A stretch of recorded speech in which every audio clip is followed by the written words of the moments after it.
Okay, this assignment that we are doing today is called a webquest.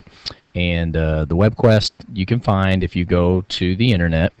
And usually, like always, where all our assignments are is once you get to our home page, what you're required to do is go to our Moodle board, log in, and go to your class. The worksheet is there on Moodle for you to access. So go to Students, Online Classroom, and then go ahead and log in. Once you've logged in, put in your password, go to the class that you need to go, which will be Language Arts, Mr. Banks, and whatever period you're at. I'm going to go ahead and just go to one core class, which will probably be the second period to start off with because it's the same for all of them. And once you get into your class, what you need to primarily do is scroll down to where it says, you see the Crucible, and you did your lesson plan. So this is called the Salem Trials webquest, and when you click on it to open it, it's a Word document that will open for you. Now also look here where it says the Salem Trials webquest group answers and the Salem group flyer Dropbox, which if you see group answers, that obviously means that this is going to be a group and individual assignment. So once you open it up, it'll look like this. This is the first page. It's Trials of Superstition, the Salem Witchtrials. So the webquest is designed for research, and what I wanted you to do was research the actual factual information on that time before we started reading The Crucible, which is a fictional book based on real events. So that way we know what's real and what is more fictitious. So our goal is we are going to pretend that we are traveling back to 1692 during the Salem witch trials, and of course this mysterious illness that's left the girls hallucinating, convulsing, and then of course as the town looks for answers, the doctor basically says, hey, it's witchcraft, they're bewitched, and then of course the girls point their finger at Tituba, and Tituba basically in an effort to save her life admits it and points her fingers at other individuals, and then it just snowballs into one gigantic mess. You will be present as the drama unfolds, and you will attempt to be the voice of reason. Now, our job is to argue for the rights of the accused. That's our objective, okay? Our goal is to produce answers to questions as well as a flyer representing the innocence of these people who are being accused. So, first, here are some links that you have available to you, and all you have to do to activate the links is hit the control button and your mouse click, and it should open up the document. So notice where it says control, and then you hit the enter button, and it should open it up. Now once it opens it up, you are going to do some reading, which this is going to require you to actually look at, you know, the witch trials and do a little bit of investigating. So your job really is to investigate and read. Now, when we go back to these things here, it tells you what are the features in the website. So this one's going to have historical background information on the witch trials and an interactive tour. This one here is going to have information about the people, okay, and the history of the trials and the background. So before you click on any of these, you'll want to know what your role is in the research part, and that will determine where you go here. If for some reason on this site, after you read and you read and you read, you can't find the answer, what you need to do is maybe go and maybe do a little research on Google if you need to. But all the information that you need should be on these sites, so really there shouldn't be a need to go out. Now, how it'll work is you as the individual, as part of your team, will assume a role. Then, through the links, you are going to find the information. Now, I do not want you to, like it says here, print out files and underline them. You will not do that. What you are going to do, though, is you are going to basically open up your planner, okay, your OneNote, and you're going to do the assignment in your OneNote. Because when we copy and paste from there, remember that OneNote automatically puts the hyperlink on where you got it from. So it is a good feature to have, and you won't have to worry about copying and pasting the URL. We'll just totally bypass that. So what we'll do is we'll go in and we'll go to our planner, okay, and if you do not have anything that has like maybe assignments or classroom notes or something like that, then you probably want to create a subfolder for it. So for instance, if I wanted to go to my classroom notes and there were some notes here that we took from the movie, then just go and add another subpage. And what we're going to call that is, you know, maybe Salem WebQuest, so that you know what it is. And once you've done that, you can start putting your information in right here. And to know what to do with that, we have to go to here, and this is where we begin. One of you are going to research the history of Salem witch trials. And in that, these are the questions you have to answer. And you have to, and it's more than just a one-word answer or one-sentence answer. You are going to go into the site itself, and you're basically going to you're going to research the information itself, and from there, and like I said, if you're doing the people of Salem, then you want to look to where it tells about the people, okay, and information about them, okay. So, like for instance, famous American trials, that might tell about the people. This also, discovery-based website, information about the people. So let's say this is the one we want to do. So we go there and we hit Control and open. Let's see what the deal is. Doesn't look like it may be active. Okay, looks like it reports that the site may be down. So in that case, it's discovery. What you can do is also on the link, give a right click, and I was going to say copy the link, but it doesn't have it, the link to be copied.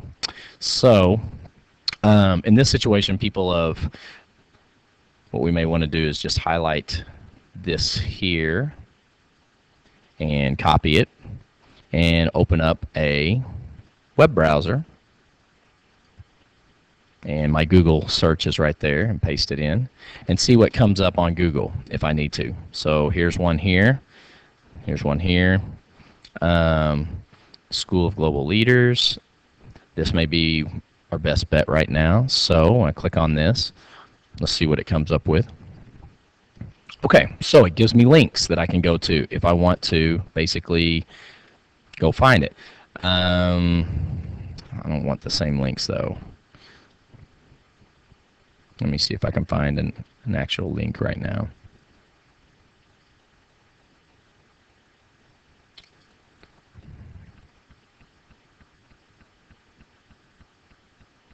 There we go. Finally loaded. Okay, so this is one of the Secrets of the Dead is one of the locations that has the Salem witch trials in it, and you can just type in here Salem and witch trials, and it will probably find information, anything that deals with Salem, once it loads. Now, I usually don't use, but see here's Secrets of the Dead for Salem, and what you can do is watch it if you wanted to. It also has an index for it, but it gives the information. It's a free site that introduces the witch trials. So as you can see, there's lots of links in here that we can click on. For our purposes, though, let's just go ahead and find one that's actually functional on the internet. So websites about the Salem witch trials. This should give us some sites that we can go to. Okay, so the Salem Witch Museum, the Trials and Document, the World Behind the Hysteria. This is learning about Salem and the witch hunt itself and the 6 people who were executed. Hysteria. It's got books, websites about the trials, and historical fiction, which we don't want historical fiction. Okay, so as we're doing our research, if I am doing history of Salem, then these are the 3 that I'm going to look for. I'm going to find the answers to those. If I'm looking about the people of Salem, these are going to be the questions that I'm going to try to answer. If I am doing the culture of Salem, then these will be the 3. So when I find the information, I'm going to highlight it. And once I highlight that information, then I want to paste that information into, let's say, our planner. So if I copy daily life, okay, for a person in Salem, and I go and I click in here in Google to see what information I might find on it. This has what Salem life's like. Hopefully it'll load for us. Normally, I'm trying to get as fast as I can because I'm recording this, but normally if I was doing this on my own, I would be able to have 2 hands. Okay, life in Salem. And so let's say, for instance, that I'm looking at this and Salem Village faced daily issues, and it has information right there. So let's say I had this right here, and I copied it, and I go to my planner, and I paste it in there. Now, once it's pasted in there, I also want to make sure that, you know, I can highlight and see it. Okay, so I'll just make it black.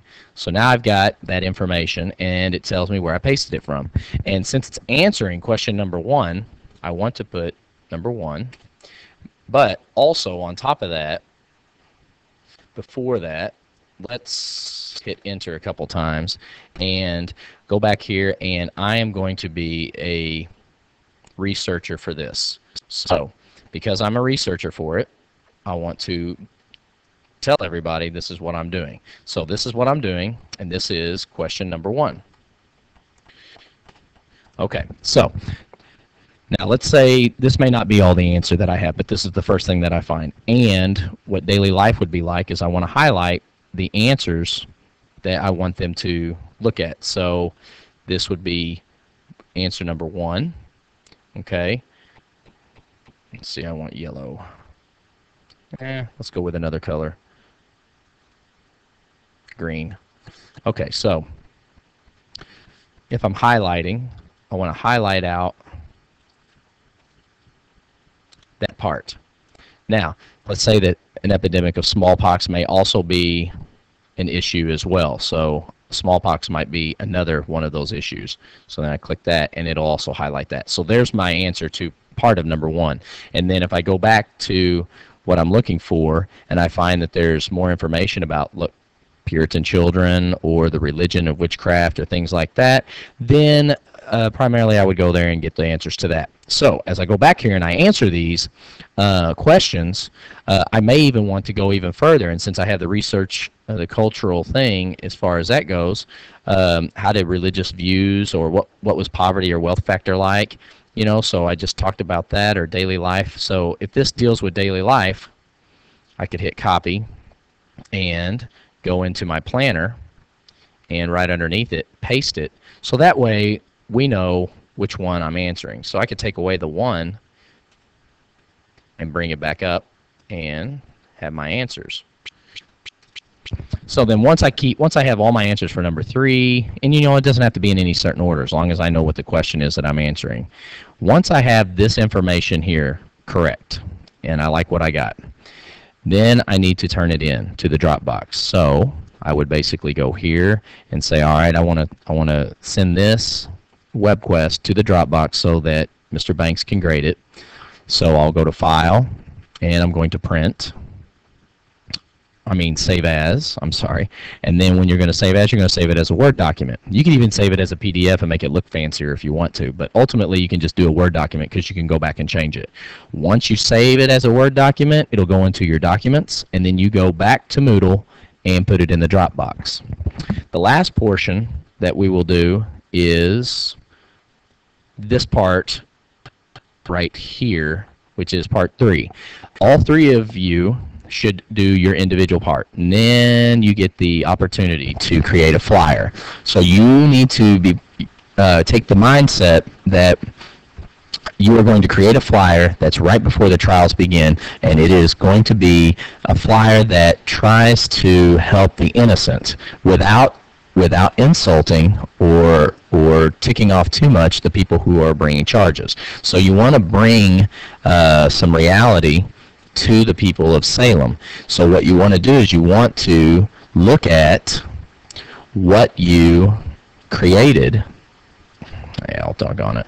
You want to look what you created in your planner and get specific information out of it that you have that maybe you can put in the flyer. And so to create a flyer, you can do one of two things.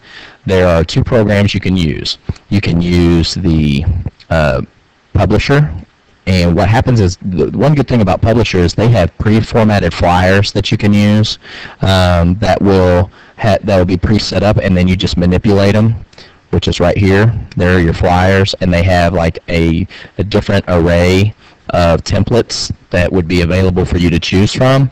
You just find one that you like. So let's say this would be the flyer that we want. We download it, and what it'll do is it'll have it set up, the format already set up, and we can change everything on it, but it's already pre-formatted for us. And the goal of the flyer is to bring an awareness to the trials, okay? So once it loads it, you can obviously increase the viewing on it as well, so you can see it a little better, but right now it's at 48%. We could put it at 75. So then you can come in and change the title, you can change the headers, the footers, you can insert the pictures, dang it, you can insert the pictures where you want on it and what's supposed to be in the pictures, and then of course you want to start putting your information right here. And remember that the goal of the flyer is to basically create a persuasive flyer that you're posting around Salem, okay, to help argue for the accused, okay? You are for the innocent, not the guilty, all right? And then once you and your partners have designed your flyer based on all the information you've had, you simply save it and upload it to Moodle again. Or you could basically open up PowerPoint if you wanted to and do the same thing with a slide. However, the cool thing about Publisher is they have formatted flyers already for you instead of having to go and start from scratch here. I'm pretty sure that they don't have any templates that are available that will allow for well, they might. Oh, look, they do have them. There's flyers also for PowerPoints. You could do an event flyer, and they will have some pre-formatted ones for them too. So I guess you could go to either one and create your pre-formatted flyer and download it and do the same thing.